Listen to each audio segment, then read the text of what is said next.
مرکز مطبوعات وزارت کارهای داخلی تاجیکستان خبر داد که در پایان هفته گذشته در کشور دو صدمه مرگ‌آور رخ دادند. در این صدمه‌ها دو نفر از جمله یک کودک 6 ساله و یک جوان 22 ساله جان باختند. یک دختر جوان 19 ساله جراحت برداشته است.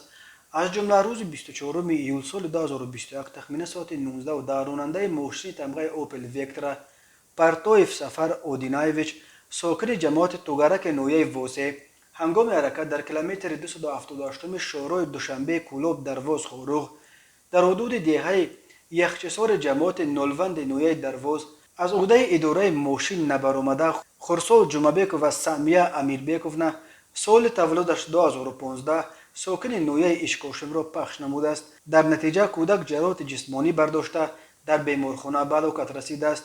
اینچنین سنه 25 ایول سال 2021 تخمین ساعت 16:30 راننده ماشین تمغه مرسدس بنز ادهموف اسلامبek عبیداللهویچ سال تولدش 1999 ساکن جماعت کوستاروش در کنار شهر پنجکند هنگام حرکت در کیلومتر 8 راه ماشینگرد سوفیان شینگ در حدود جماعت چارباغ از عهده اداره واسطه نقلیات نبرآمده از طرف راست راه برآمده ماشین را به سوی چپ کرده است.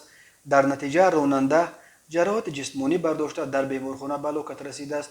مسافر این ماشین عبدالرحمنزاده رمزیه سال تولدش 2002 ساکن جماعت کوستاروش نیز جراحت جسمانی برداشته در بیمارخانه بستری گشته است.